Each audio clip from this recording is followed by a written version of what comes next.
오늘 우리가 함께 나누는 야고보서는 주의 형제인 야고보가 쓴 성경입니다. 자신의 형제 예수 그리스도께서 사역을 시작하고 진행하는 동안에는 아마 그를 형제를 신이라고 인정할 수 없었겠지만, 야고보가 아주 확실한 복음, 죽음을 이기시고 다시 살아나셨으며 하늘로 들려 올라가신 그 놀라운 모습을 다시 그것을 목도했을 때 그는 진실된 증인이 되었다고 합니다. 교회의 주요한 리더가 되었고, 리더로서 예루살렘 교회를 비롯한 각지로 흩어진 제자들을 살피고 돌보는 그런 사역들을 했죠. 그렇게 사역을 하는 중에 야고보는 한 문제를 발견하게 됩니다. 이 문제는 굉장히 암적이어가지고 사람들을 현혹해서 무엇이 중요한지를 잊어버리게 만드는 큰 문제였어요. 바로 사람들이 하나님의 말씀을 지식적으로 쌓는 데서 그치는 것에 그 문제가 있다고 발견을 한 겁니다.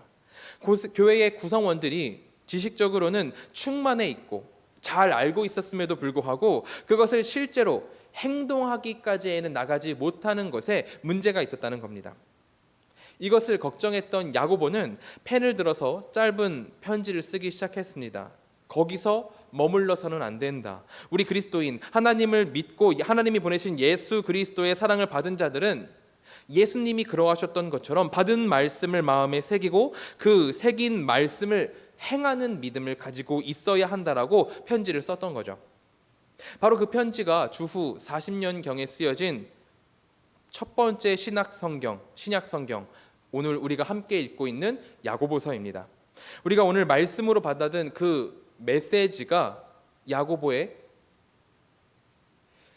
그 첫 번째 있었던 교회를 향한 울림이었던 거죠. 특별히 오늘 야고보서 1장은 야고보서의 전체를 축약해 놓은 목차와도 같습니다. 야고보서의 주요 내용들이 요약되어서 적혀 있죠. 그리고 거기서 더 나아가서 우리가 본문으로 읽은 26절부터 27절은 야고보서 전체의 결론이라고 볼 수 있는 중요한 구절입니다. 26절부터 27절은 단 한 가지만을 이야기하고 있습니다. 바로 참 경건에 대해서 이야기를 하고 있죠. 참 경건을 이루라는 이야기를 하고 있습니다. 우리가 일반적으로 경건에 대해서 생각을 할 때 정적인 이미지를 갖게 됩니다. 고요하고 움직이지 않는 그런 이미지를 갖게 되죠. 경건하다라고 하면은 성경책을 읽고 묵상하고 기도하며 하나님께 영적으로 나아가는 것, 그것을 생각하게 됩니다. 하지만 야고보는 오늘 본문을 통해서 정적인 경건, 그러니까 기도하고 말씀을 읽는 이런 정적인 경건의 모습은 반쪽짜리라고 이야기를 하고 있는 거예요. 물론 이 정적인 경건, 말씀을 읽고 기도하는 것을 제대로 한다면 당연히 행동으로 실천하게 되어 있습니다. 하지만 그냥 그 경건의 모습으로만 봤을 때, 정적인 경건의 모습으로만 봤을 때 정적인 경건만 지키는 것은 반쪽짜리라는 거죠. 이 경건의 모습이 참 경건이 되기 위해서는 동적인 경건, 실천적인 경건의 모습이 함께해야, 같이 있어야 참 경건이라고 말할 수 있다라고 이야기를 하는 거죠. 26절부터 27절을 제가 다시 한번 읽겠습니다. 누구든지 스스로 경건하다 생각하며 자기 혀를 제갈 물리지 아니하고 자기 마음을 속이면 이 사람의 경건은 헛것이라. 하나님 아버지 앞에서 정결하고 더러움이 없는 경건은 곧 고아와 과부를 그 환난 중에 돌보고 또 자기를 지켜 새 속에 물들지 아니하는 그것이니라. 야고보는 오늘 본문을 통해서 동적인 경건에 대해서 이야기를 하고 있습니다. 참 경건을 이루기 위해서는 정적인 경건의 모습과 동시에 동적인 경건의 모습, 이 두 가지를 다 갖춰야 한다는 거죠. 단지 말씀을 읽고 기도하는 영적인 이 행위 자체만으로는 그 사람의 경건을 참이라고 단정 지을 수 없다라는 겁니다. 우리가 성경을 봤을 때 누구라도 이 사람은 경건한 사람이다라고 생각할 수 있는 인원이 누가 있을까요? 그렇게 말할 수 있는 사람은 딱 한 명밖에 없죠. 딱 한 분밖에 안 계십니다. 바로 우리 예수님이십니다. 우리 예수님이야말로 경건의 참 본이 되시는 분이신데, 예수님께서는 정적인 경건의 모습과 동적인 경건의 모습, 이 두 가지를 모두 다 갖추신 참 경건의 표본이 되셨습니다. 마가복음 1장 35절에 보면 이렇게 나와 있어요. 새벽 아직도 밝기 전에 예수께서 일어나 나가 한적한 곳으로 가사 거기서 기도하시더니. 이 구절과 같이 예수님께서는 새벽이나 아니면 시간이 나실 때마다 무리를 떠나서 혼자 기도를 하셨습니다. 온 힘을 다해서 기도를 드리셨죠. 이런 기도 드리는 장면을 우리는 성경 곳곳에서 발견할 수 있습니다. 예수님은 정적인 경건의 모습을 갖추신 분이셨어요. 누구보다 열심히 기도하신 분이셨고 누구보다 더 많이 기도하신 분이었습니다. 땀이 피가 되도록 온 힘을 다해서 마음을 다해서 기도하신 분이 우리 예수님이십니다. 하지만 동시에 예수님은 동적인 경건의 모습 또한 갖추고 계셨습니다. 예수님이 새벽에, 아무도 일어나지 않는 새벽에, 그 새벽에 기도를 하셨어야 되는 이유는 나머지 시간은 계속해서 몰려드는 사람들을 맞으셔야 했기 때문이었습니다. 우리로서는 상상조차 할 수 없는 수많은 인파가 예수님께 찾아왔습니다. 그럼에도 예수님은 그들을 다 무르지 않으시고 다 받아주셨어요. 그들을 사랑하는 마음으로 받아주셨고 그들을 위해 실제적으로 치유를 행하셨고 섬김을 행하셨습니다. 동적인 경건의 모습이 우리 예수님께 있었던 겁니다. 그러므로 우리는 정적인 경건의 모습과 동적인 경건의 모습 둘 다를 예수님을 닮아 성취할 수 있어야 됩니다. 두 가지를 다 예수님을 따라 성취함으로 참 경건에 이르를 수 있어야 한다는 거죠. 예수님께서 이렇게 참 경건이 무엇인지를 실제적으로 삶을 통해서 보여주셨습니다. 우리보다 앞서 나아가시며 먼저 우리에게 보여주셨어요. 이렇게 예수님께서 직접 걸으시고 우리에게 보여주셨는데 우리가 이 두 경건 중 하나의 경건을 등한시하고 무시하게 된다면, 반쪽에 머무르게 된다면 우리가 받은 그리스도인이라는 이름에 굉장히 부끄러운 행동이 되겠죠. 그러므로 우리는 이 두 경건의 모습을 잘 갖추어서 참 경건에 이르러야 합니다. 특별히 오늘 오후 예배에 나오신 우리 성도님들은 정적인 경건의 모습, 이 정적인 경건의 모습은 이미 갖추신 거나 마찬가지라고 생각을 합니다. 하나님의 말씀을 사모하는 마음으로 식사 후에 이 피곤한 오후 예배 시간에 열정을 가지고 하나님의 말씀을 듣고자 하는, 하나님의 말씀이 무엇인지 알고자 하는 그 열정으로 이곳에 나와서 말씀을 듣고 계시니까요.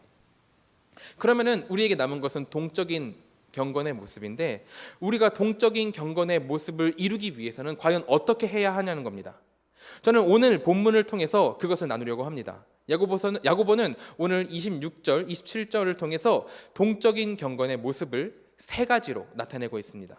첫째로는 26절에 나오듯이 스스로 경건하다 생각하며 자기 혀를 재갈 물리지 아니하고 자기 마음을 속이면 이 사람의 경건은 헛것이다 라는 겁니다. 자기 혀에 재갈을 물려서 자기 말을 잘 통제하지 않는다면 그것은 헛된 경건이라는 겁니다. 야고보는 말을 가려가며 해야 한다는 것을 혀에 재갈을 물려야 한다라고 표현을 합니다. 이 재갈을 물린다는 것은 말의 고삐를 말하는 건데요, 말을 통제하기 위해서 고삐를 사용하듯이 우리 혀에다가 이 재갈을 물려서 통제할 수 있어야 한다는 겁니다. 말에 재갈을 물리지 아니하면 사용자가 가고 싶은 곳으로 갈 수 없게 되기 때문에, 말이 자기 마음대로 행동하기 때문에 고삐를 물려서 우리가 이 말을 잘 통제해서 원하는 곳으로 가듯이 우리는 우리 혀에 재갈을 물려서 이 말을 통제해서 원하는 목적으로 나아가도록 해야 한다는 거죠. 그렇게 목적지로 잘 나아갈 수 있도록 총통제하는 것이 경건한 자라고 이야기를 하는 겁니다. 참 경건을 가진 자는 자신이 말하는 것에 주의를 기울임으로 자신의 의를 온전하게 드러내고 공동체를 바르게 세우는 사람이라는 거죠. 그 혀를 통해서. 야고보는 또한 그렇게 자신의 말을 제어하지 못하는 사람은 26절 뒤에 나와 있듯이 자신의 마음을 속이는 자이고, 그렇게 그 마음을 속이는 자의 경건은 헛되다라고까지 말을 합니다. 26절 이 뒤에 나오는 이 헛되다라는 단어는 원어에서 보통 우상 숭배에 쓰이는 단어라고 합니다. 우상 숭배가 헛되다 이렇게 말을 한다거나 우상 숭배는 무의미하다라는 의미로 사용되는 그런 단어인데, 자신의 말을 제어하지 못하는 사람의 경건, 그 경건은 헛되고 완전히 무의미해서 우상 숭배만큼이나 헛되고 무의미하다고 이야기를 하고 있는 겁니다.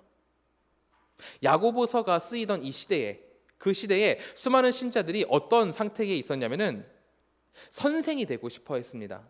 많은 성도들이 내가 선생이 되겠다, 내가 선생이 돼서 가르치는 그런 일들을 하고 싶다라고 굉장히 많은 사람들이 그것을 요구하던 때라고 합니다. 앞에 나서서 사람들을 가르치고 훈육하는 것이 좋아 보였기 때문이었겠죠. 그리고 유대인들 같은 경우에는 유대교적 문화가 익숙했기 때문에 선생인 랍비들은 굉장히 대우를 받고 높임을 받았기 때문에 그 문화적인 특성 때문에 많이들 교사가 되고 싶어 했던 것 같습니다. 그렇게 많은 사람들이 선생이 되고자 하고 말을 많이 하다 보니까 그들이 하는 말과 가르침의 무게가 너무나도 가벼워진 거예요. 이 시대의 웅변이 어떤 특성을 가지고 있었냐면은 그 말이 실제로 맞는지 참인지 거짓인지 그것이 중요한 것보다는 이 말이 유려하게 잘 흘러가서 그 말이 듣기에 평안한지 그 말이 듣기에 그 지금 당장의 논리가 맞는지 안 맞는지 그게 중요했거든요. 이런 문화적 특성도 적용이 되어가지고 선생들의 가르침이 하나님의 가르침, 예수님께서 가르치셨던 그 가르침과 너무나도 벗어나 버린 그런 상태가 된 겁니다. 재갈 물리지 않은 말들로 서로 선생을 하겠다고 달려들다 보니까 어지러워지고 공동체가 혼란스럽게 되어버리는 겁니다. 그래서 야고보는 오늘 본문을 통해서 그들에게 강력하게 이야기를 하고 있는 거예요. 혀에 재갈을 물리지 않고 자기 마음을 속인다면, 자기의 말을 통제하지 않아서 자기의 말을 속이고 진리를 거스르게 된다면 그것은 우상 숭배와도 같고 다른 신들을 믿는 것과도 같아서 굉장히 무의미하고 헛된 일이다라고 이야기를 하고 있는 겁니다. 현대에 와서도 이것은 마찬가지로 적용이 될 수 있습니다. 우리의 언어 생활, 우리가 하는 말들, 우리가 내뱉는 이 말들은 굉장히 중요합니다. 빠르게 일들이 진행이 되고 말의 무게가 과거에서보다 훨씬 떨어져 있는 지금 이 현대 시대에서는 오히려 성경 시대보다 지금 이 야고보의 가르침이 더 중요하게 여겨지곤 합니다. 저도 그렇지만 우리의 모습을 한번 진실되게 되돌아봤으면 좋겠어요. 우리의 모습들을 다시 진실되게 되돌아보면은 이 혀에 재갈을 물리지 않고 행동했던 적이 얼마나 많은지 되게 마음이 따가워지는 그런 느낌을 받게 됩니다. 특히 우리 교회 안에서 그런 일들이 많잖아요. 기도 제목이라는 가면을 쓰고 이것저것 이야기를 하게 될 때가 많이 있습니다. 야, 이거 되게 기도 제목인데 어디서 이런 일이 있었대. 야, 저 사람이 이래저래 했대. 하는 이런 기도 제목이라는 탈을 쓰고 남들을 뒤에서 욕보이거나 정말 통제되지 않은 일들을 이야기하는 것들이 우리 주일학교 어린 친구들에서부터 작년까지 너무나 다양하게 분포되어 있습니다. 부끄럽게도 저도 이 부분에서 완전히 자유롭지 못한 게 사실입니다. 최대한 피한다고 피해왔지만 곰곰이 생각해보면 정보 없이 혹은 건설적인 목적 없이 그냥 내던지고 만 말들이 너무나도 많은 것 같아요. 너무나도 부끄러운 일이죠. 그리고 이런 말들은 더 문제가 되는 게 뭐냐면 분명히 부메랑이 되어서 나에게 그리고 우리 공동체 그 가운데 눈덩이처럼 불어나서 돌아오게 된다는 겁니다. 고삐 풀린 말은 너무나도 빨라서 이곳저곳 다 들쑤시고 다니다가 눈덩이처럼 불어나서 결국 나를 때리고 공동체를 부수게 되어 있다는 거죠. 이 고삐 풀린 말이 주는 타격감은 이루 말을 할 수 없을 정도로 큽니다. 그래서 이것이 다시 나에게 우리 공동체에 되돌아오게 되었을 때 서로에게 상처를 주게 되고 몇 명은 교회를 떠나게 하게 할 수도 있는 큰 그런 아픔이 되곤 합니다. 주일학교에서부터 작년부에 이르기까지 이 문제는 어디에서나 대두되는 큰 문제입니다. 그러므로 우리는 이런 문제가 일어나지 않도록 우리의 혀를 잘 재갈을 물려서 통제할 수 있어야 한다는 거죠. 또한 이뿐만이 아니라 오늘 본문이 혀라는 말을 써서 그렇지 이 혀뿐만이 아니라 우리 말뿐만이 아니라 지금 시대에서는 핸드폰, 문자, 인터넷, 블로그 아니면 우리가 쓰고 있는 SNS까지 수많은 언어적인 것들에 대해서 다 조심을 할 수 있어야 합니다. 그 모든 언어적인 행동과 공간에서 이루어지는 것들에 대해서 재갈을 물리지 않는다면 우상 숭배와 같은 헛된 일을 하게 된다는 거죠. 그럼 우리가 이것을 어떻게 타파하고 참 경건에 이를 수 있을까요? 야고보는 19절을 통해서 이렇게 이야기를 합니다. 사랑하는 형제들아 너희가 알지니 사람마다 듣기는 속히 하고 야고보가 말을 합니다. 듣기는 속히 하고. 여기서 듣기는 속히 하라는 것은 다른 사람과 대화할 때 다른 사람들의 말을 잘 경청해 주라는 의미가 아닙니다. 다른 사람과 대화하기 전에 대화하는 사람의 이야기를 차근차근 잘 들어줘서 이 내담자가, 대화를 하는 사람이 자기의 속 얘기를 잘 말할 수 있도록 분위기를 만들라, 이런 종류의 이야기가 아니에요. 대화하기 전에 앞에 있는 사람과의 라포 관계를 형성해가지고 그들의 이야기를 잘 듣고 나는 말을 적게 하고, 이런 이야기가 아닙니다. 여기 나와 있는 듣기를 속히 하라는 것은 사람이 아니라 하나님의 말씀을 들으라는 이야기입니다. 그 시대가 서로 선생을 하겠다고 날뛰는 상황이었기 때문에 서로 말하는 것에 혈안이 되어 있었습니다. 내가 더 말을 많이 하겠다는 그 경쟁이 굉장히 심각한 상태였어요. 야고보는 그런 사람들에게, 그런 간에 굉장히 그런 허풍 떨고 있는 그런 사람들에게 너희들이 말하는 것이 중요한 것이 아니라 하나님께서 너희들에게 무엇이라 말씀하시는지를 그걸 듣고 그대로 행동하는 게 중요하다고 말을 하면서 듣기를 속히 하라라고 말을 하고 있는 거죠. 여기서 정적인 경건의 모습과 동적인 경건의 모습이 연결이 되는 것을 볼 수 있습니다. 우리가 기도드리는 것은 정적인 경건의 모습이죠. 그런데 우리는 하나님께 기도드릴 때 우리는 보통 어찌나 하나님께 하고 싶은 말이 많은지 모르겠어요.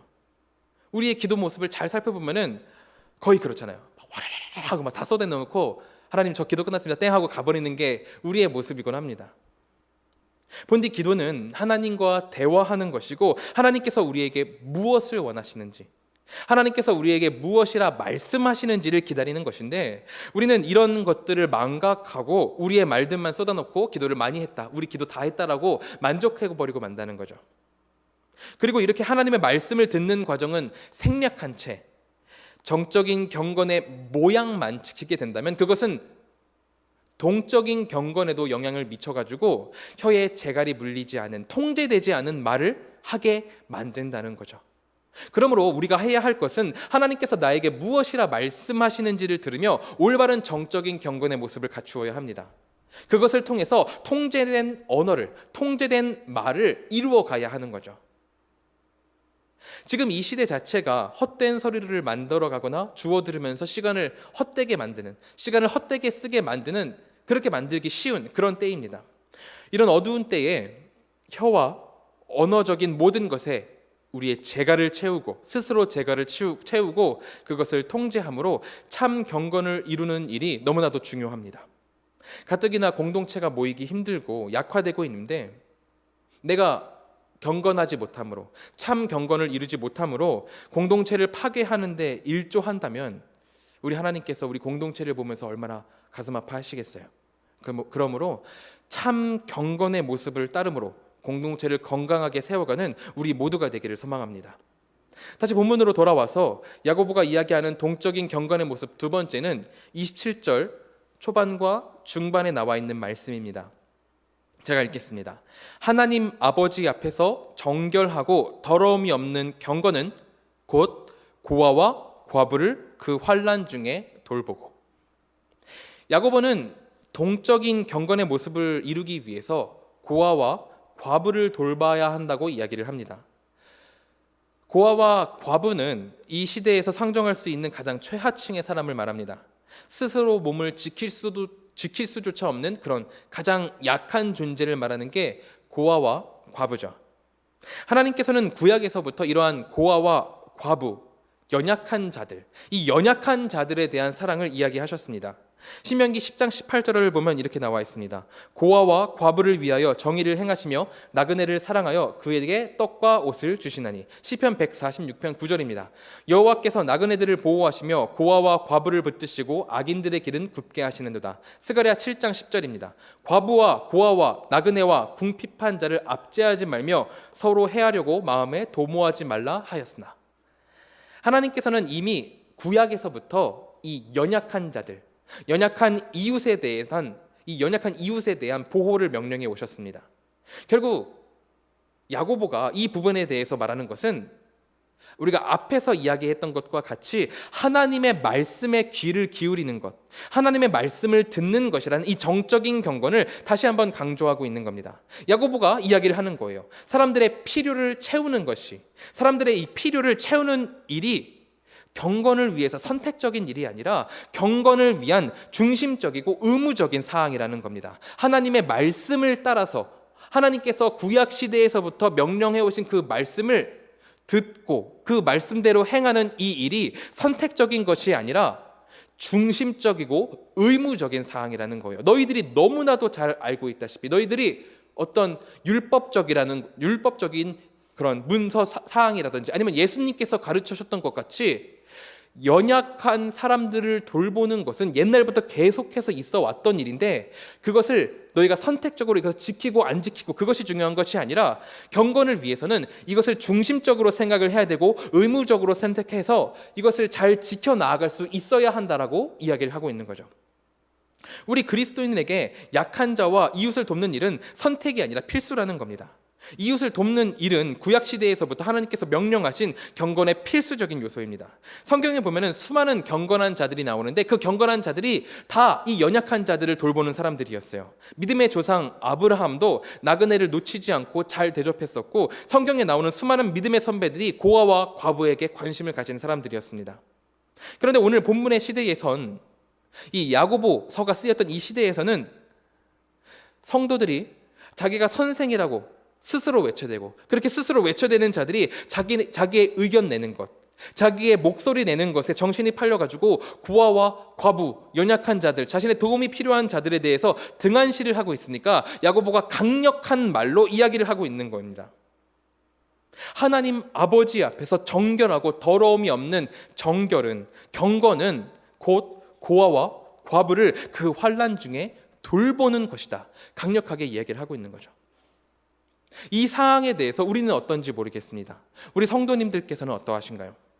우리 주변의 이웃들을 아끼고 돌보는 그 마음이 우리 안에 있는지 한번 우리는 확인해 볼 수 있어야 합니다.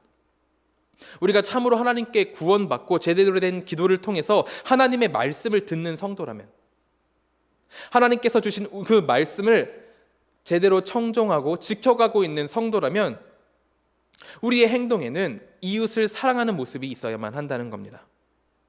그렇다면 이제 중요한 것은 현대를 살아가는 우리는 누구를 도와야 하냐는 거예요.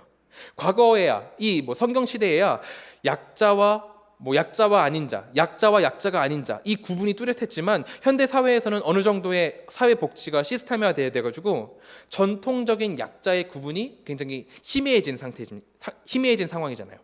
그럼 이 상황에서 우리는 대체 누구를 도와야 하냐는 겁니다. 저는 오늘 우리 성도님들께 우리가 도와야 될 이웃을 3단계로 나눠서 이야기를 해보려고 합니다.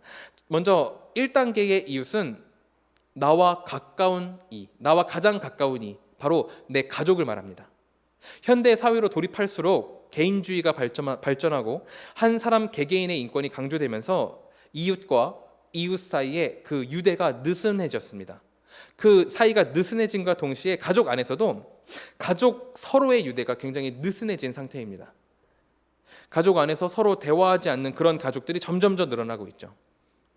그렇기 때문에 우리는 그리스도인으로서 내 가족과 유대하기 위해서 노력을 해야 됩니다. 다 그런 경험들이 있으실 거예요. 오히려 가족이 아니기 때문에 더 자주 만나서 놀고 더 깊은 이야기를 하게 되고 그런 경험들이 우리 성도님들께도 있으실 겁니다. 가족은 언제나 집에 가면 항상 있는 존재고 집은 그냥 쉬는 공간이기 때문에 집에서까지 괜히 더 힘 빠지게 이야기를 하고 대화를 하고 이런 것들을 피하려고 하는 게 우리의 모습 속에 있을 수 있습니다. 하지만 그 모든 귀찮음들을 이겨내고 가족들에게 관심과 사랑을 쏟을 수 있어야 합니다. 특히 하나님을 알지 못하는 가족들, 신앙이 없어서 영적으로 더 멀어진 가족들을 위해서 더 사랑을 쏟을 수 있어야 하죠. 영적으로 가난하고 영적으로 연약한 것 또한 물질적으로 가난하고 연약한 것 이상으로 도와야 할, 그들을 살펴야 할 그런 존재들의 이유에 충분하기 때문에 우리는 내 가족들, 그리고 특별히 더 나아가서 믿음이 없는 내 가족들을 돌봐야 할 이웃이라 생각하고 그들을 돌보고 붙들고 함께 유대하며 하나님을 믿는 데까지 나아갈 수 있도록 도와야 합니다. 2단계의 이웃으로 넘어가겠습니다. 2단계의 이웃은 바로 교회 공동체에 있는 이웃들입니다. 내 동역자들을 말하는 거죠. 우리 교회 공동체의 지체들에게 관심과 사랑을 가져야 한다는 겁니다. 예수 그리스도를 머리로 둔 한 몸임에도 불구하고 우리는 이상하게 교회 공동체에 있는 동역자들에게 무관심할 때가 많습니다. 그들이 어떤 기도 제목을 가졌는지, 그리고 그들에게 얼마나 사랑이 필요한지를 관심을 꺼둔 채 예배만 왔다 갔다 할 때가 너무나도 많아요. 교제하는 것은, 이 교제라는 것은 초대교회의 5가지 기둥 중 한 기둥을 담당하고 있는 중요한 일이었습니다. 그런데 지금 이 시대가 코로나로 인해서 이 중요한 것 중 하나인 교제에 관한 것을 심각하게 잃어가고 있는 상태이죠. 가뜩이나 세상은 개인주의적 성향으로 그렇게 흘러가는 양상을 보이고 있는데, 대면 모임이 어려워지면서 성도가 교제하면서 이웃을 사랑하고 돕는 이 모든 것들이 어려워진 상황입니다. 하지만 아까 이야기했듯이 우리가 이웃을 돕는 것, 우리의 연약한 이웃을 돕는 것은 우리의 선택이 아니라 하나님께서 구약시대에서부터 우리에게 명령해 오신 그런 명령이기 때문에, 우리의 의무이기 때문에 우리는 우리의 약자이자 우리 이웃들을, 우리 이웃인 교회 공동체, 그 교회 공동체의 동역자들을 위해서 관심을 주고 사랑을 나눌 수 있어야 합니다. 특별히 새해를 맞이하면서 우리 교회 공동체 내에서 공동체에 있는 동역자들을 섬길 수 있는 기회들이 많아지고 있습니다.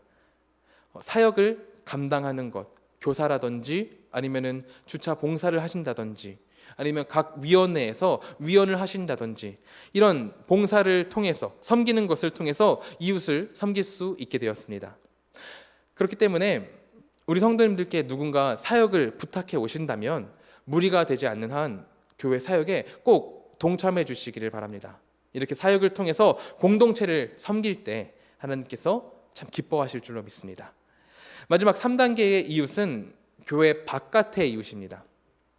우리는 이 사역을 위해서 우리 교회 내에 이웃 섬김 위원회를 구성해서 사회적 약자들에게 도움을 주는 일들을 하고 있습니다. 우리가 지금은 비록 이 위원회의 분들에게 우리를 대신하여 일하도록 하고 있지만, 우리의 궁극적인 목표는 우리 스스로가 사회적 약자들을 돕는 것이 되어야 합니다. 예수님께서도 약자들을 돕기 위해서 시간을 아껴 쓰시고, 하나님께서 명령하신 것도 예수님께서도 약자를 돕기 위해서 시간을 아껴 쓰셨고, 그리고 하나님께서 명령하신 것도 직접적으로 사회적 약자들을 도와라고 말씀을 하셨습니다. 그렇기 때문에 그들에 대해서 관심을 두고 그들을 직접적으로 돕는 데에까지 우리가 나아가야 됩니다.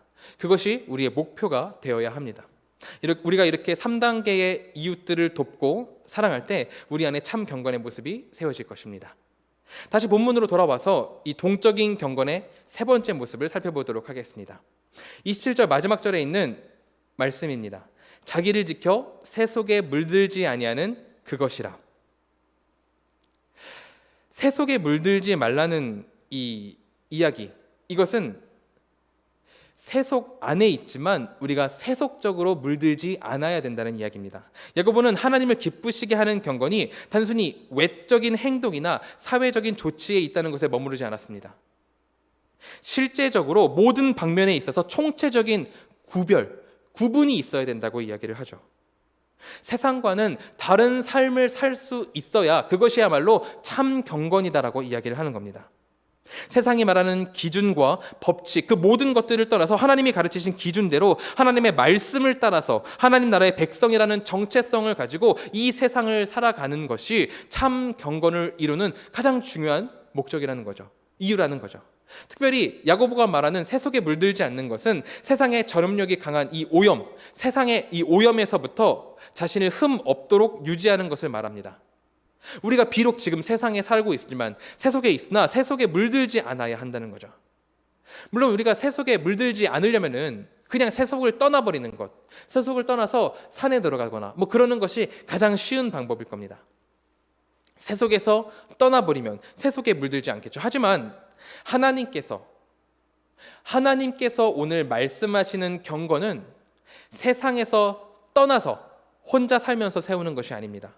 비록 우리가 세상에 머물고 있지만 그 안에 있으면서도 하나님의 사람으로서의 정체성을 지켜가는 것, 하나님의 말씀을 듣고 그 말씀대로 살아감을 통해서, 그 말씀대로 살아내는 것을, 세상 가운데 보이는 것을 통해서 참 경건의 모습을 이루는 것이 중요하다고 말을 하는 겁니다. 어두운 세상에서 빛으로서의 역할을 감당해낼 수 있어야 된다고 이야기를 하는 거죠. 세상은 어두운데 우리가 참 빛으로서 이 세상에 거함으로 세상을 밝게 비추는 역할을 우리가 감당해야 된다고, 그것이야말로 참 경건의 모습이라고 이야기를 하고 있는 겁니다. 어둠은 절대로 빛을 이길 수가 없습니다. 물리적으로도 어둠은 빛을 이길 수가 없죠. 예수님께서는 우리를 빛이라고 말씀을 하셨고 빛의 역할을 해야 된다고 우리에게 말씀을 하셨습니다. 그런데 지금 문제가 되는 것은 우리의 모습을 보면은 우리가 빛임에도 불구하고 오히려 어둠에 잡아먹히고 있는 상황이라는 겁니다. 우리의 기준, 우리의 생각, 이 모든 것들이 하나님을 기준으로 활활 타는 태양 같은 그런 모습이 되어서 빛을 막 내뿜고 어둠을 다 없애는 그런 역할을 해야 되는데, 지금 우리 한국 교회 아니면 세계 교회의 모습이 사그라드는 성냥불과 같은 그런 모습이라는 거죠. 이게 어떤 문제를 유발을 하게 되냐면은 세상 속에서의 우리의 영향력을 잃어버리게 만든다는 겁니다.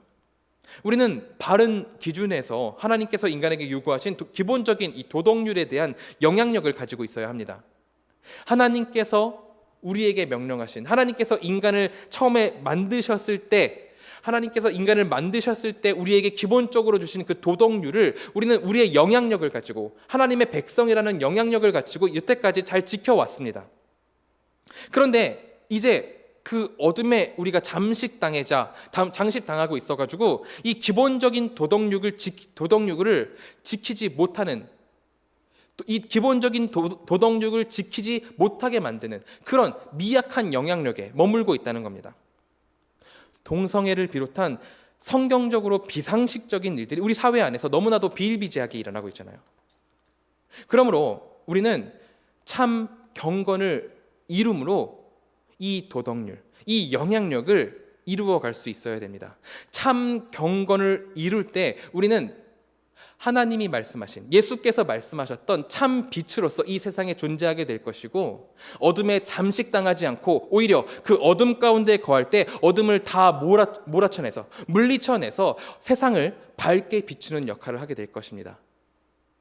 우리의 한국 교회가 참 경건의 모습을 잃었기 때문에 단지 정적인 경건의 모양, 그 모양만 가지고 있고 동적인 경건의 모습은 이루지 못해서 참 경건에 이루지 못했기 때문에 우리는 어둠 가운데 잠식을 당하고 영향력을 잃어버리는 그런 수준까지 내려앉게 된 것이죠. 그러므로 우리 한가람교회의 모든 성도님들이 참 경건의 모습을 지켜내므로, 참 경건의 모습을 이루어내므로 세상 가운데에서 참 빛의 역할을 감당할 수 있기를 소망합니다. 나와 우리 공동체와 사회를 바르게 지켜갈 수 있는 유일한 것은 우리가 이 정적인 경건의 모습을 잘 간직하고 또한 이 동적인 경건의 모습 또한 잘 지켜내므로 참 경건에 이르는 것입니다. 성도 여러분, 오늘 우리는 참 경건을 이루기 위한 세 가지를 알아보았습니다. 첫 번째는 말을 잘 통제하는 것이었고, 둘째는 이웃을 돕고 사랑하는 것이었습니다. 그리고 셋째는 비록 세속 안에 있지만 세속에 물들지 않는 삶을 살아가야 한다는 것이었습니다. 이 모든 것, 이 세 가지의 모든 것의 기본은 사실 정적인 경건을 잘 지키는 것에 있습니다. 정적인 경건의 모양에서 머무는 것이 아니라 진짜로 진실되게 하나님의 말씀을 듣는 것, 하나님의 말씀을 따라 사는 것, 하나님의 말씀이 무엇인지를 듣는 것에 있습니다. 이 말씀을 듣고 이 세 가지를 삶을 통해서 잘 적용해 나갈 때 우리에게 참 경건이 있을 것입니다. 우리 성도님들이 이 경건의 모습을 이루어 하나님의 나라를 이 교회 가운데, 이 땅 가운데, 이 세계 가운데 이뤄내가기를 축원합니다.